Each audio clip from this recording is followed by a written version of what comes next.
Jenengan tahu bedanya wong waras kali wong edan itu secara fisik napa kira-kira? Penampilannya pripun nek wong waras? Wong waras wong edan acak-acakan, jarang mandi. Jadi hati-hati kalau punya suami yang dikon adus kira-kira. Mungkin ada hadis, walaupun tidak sampai Rasulullah, tapi saya pegang betul kalau sampai Rasulullah itu at-tahur minal iman, an-nadhafatu minal iman. Bersih itu sebagian dari, dan memang betul salah satu terapi orang gila. Jadi kalau Anda punya keluarga yang rodo stres, edan, itu saya belajar sampai Suryalaya sana. Ada pondok pesantren yang menyembuhkan orang-orang membuat dirinya gila dengan sendirinya karena minum-minuman keras, karena memakai narkoba dan lain sebagainya. Tidak dedan apa buatan kira-kira? Pakai PLT setan itu. Jadi gila. Mereka jadi tidak waras, pikirannya tidak normal. Apa yang dilakukan di pesantren sana? Itu sebelum subuh dikerucuki ditusi. Oh, itu terapi. Makanya nek jenengan rada kena masalah manut madus. Nek wong Jawa niku bahasane kungkum, ngertos kungkum. Kenapa dengan air? Kenapa dengan air? Air, apalagi air hujan. Air hujan itu kuat sekali. Di Quran disebutkan. Saya kebetulan dosen tetap NIDN saya di SK5. Keahlian kami ilmu tafsir. Jadi bukanya kitab-kitab tafsir dalam Al-Quran, kajian tafsir. SK5 itu pondok di Karangpandan sana, sekolah tinggi ilmu Quran. Tapi kebetulan 5 bulan ini saya ditugaskan untuk jadi rektor di Universitas Islam Batik. Jadi malah hari ini saya sering di sana. Jadi di Uniba, Universitas Islam Batik. Jadi eleng-eleng ini rektor kira-kira macam. Nah, kita ngomong-ngomong tentang wong edan kira-kira. Tapi memang saya pengalamannya seperti itu. Lu ada apa Ustaz? Kenapa Ustaz? Ini serius. Air itu kalau dalam bahasa Al-Quran, dia itu kalau Allah turunkan itu karena bagian dari tanda kasih sayang Allah. Yang kedua, air itu ketika turun di tanah yang mati, tanah yang tandus, bisa hidup gak kira-kira? Ada kehidupan. Di situ ada air, maka diduga sangat kuat di situ ada kehidupan. Lah, wong sing mati kuwi iso tangi gara-gara banyu apa nek gerloro. Makanya saya tanya anak-anak kita, murid-murid jenengan kuwi nek udan-udan seneng apa mboten kira-kira? Lah kok jenengan seneni ngopo kira-kira? Nek mereka udan-udan. Tapi donga sing elek. Saya itu pernah diminta sama almarhum Ustaz Bayudin ngelola pondok anak-anak itu, pesantren anak-anak. Kita tahu betul anak-anak begitu hujan, Ustaz izin udan-udan apa loh? Insya Allah kue sehat kabeh. Loh, anak-anak kalau hujan-hujan bahagia tidak? Bahagia. Kalau pulang Anda mandiin, Anda bersihkan, kira-kira makannya banyak nggak kira-kira? Banyak. Tidurnya lelap tidak? Ini orang stres, bukan masalah yang hanya turun. Dan kelihatannya wajah-wajah di sini seperti itu kira-kira. Oh, itu happy. Makanya ada yang rumah tangga belum punya anak. Itu saya ada seorang ahli terapi yang sudah mempraktekkan berkali-kali cocok manju. Makanya mudah-mudahan jadi ilmu berkah. Yang menikah semua kata dokter ini sehat semua, tapi kok nggak hasil-hasil, kenapa kira-kira?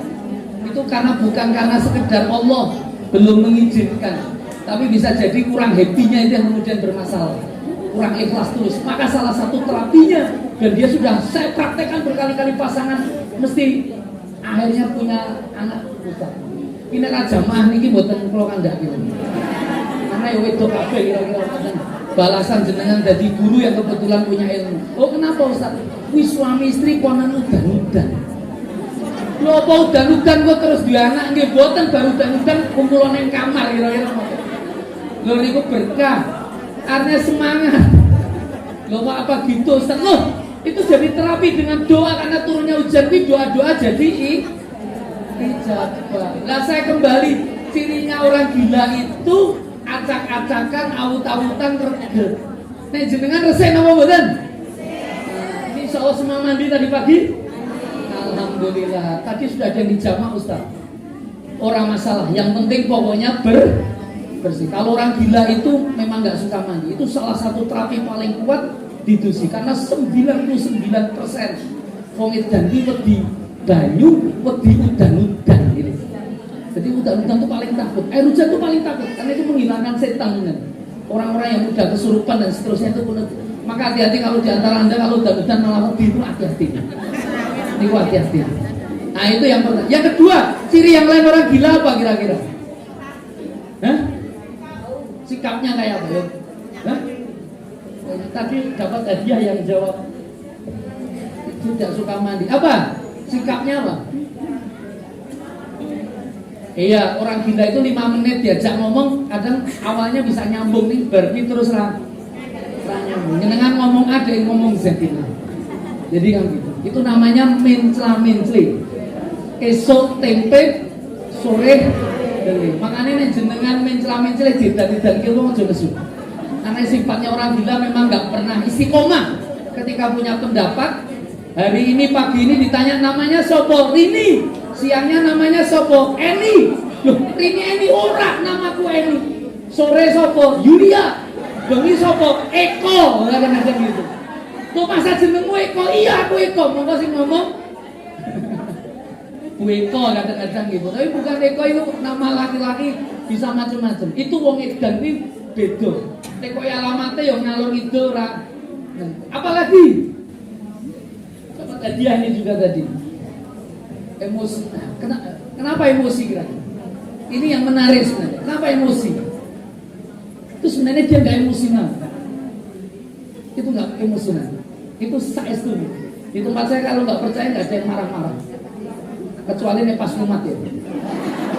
Ini umatnya ada spesifik, makanya kita langsung kirim itu di RSD. Tapi ada sesuatu yang menjadikan dia tersengat, biasanya cenderung marah. Itu apa? Karena ada satu ciri lagi orang gila itu. Saya minta maaf. Itu makannya banyak itu. Jadi hati-hati nih makannya. Loh, kenapa Ustadz katakan makannya banyak? Loh ini menarik.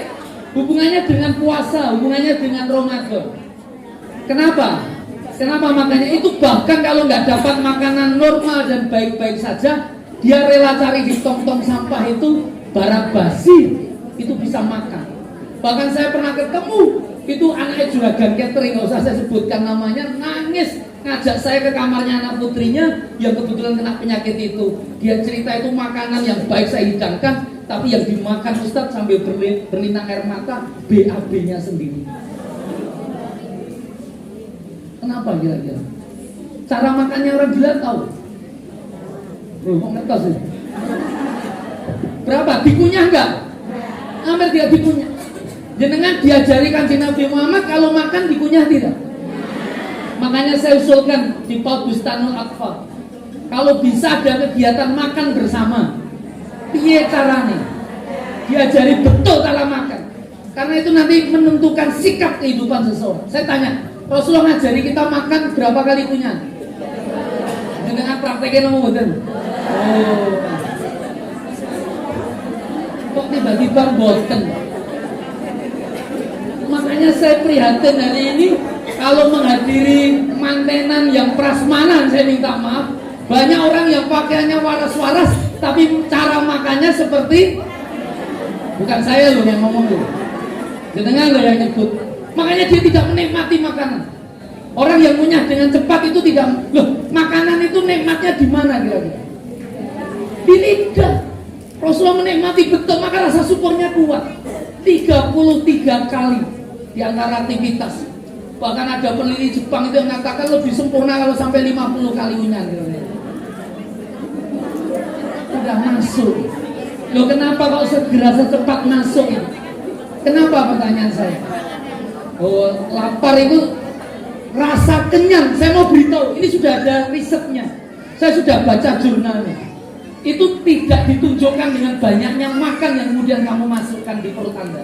Karena ada orang yang berapapun makan, dia nggak kenyang-kenyang. Sulit kenyangnya. Kenapa? Karena kunyahan itu. Karena rasa kenyang itu sebenarnya hasil dari sinyal aktivitas mulut. Itu yang mengirimkan sinyal kenyang. Jadi kalau Anda makan kacang itu dengan 33 punya, kira-kira butuh berapa biji kira-kira? Tapi kalau hanya diplong bisa lodo biji kurang, gitu mungkin kira-kira. Oh iya, kadang-kadang loh itu betul. Itu makanya cara sempurna diet. Anda ikut diet apa betul? Oh itu sebenarnya makan dengan sempurna. Itu nek disuguh kowe oleh napa niki? Roket kali roti ini dengan sempurna, no dikai sop wis enggak. Pilih nggo plastik lho kok mulai.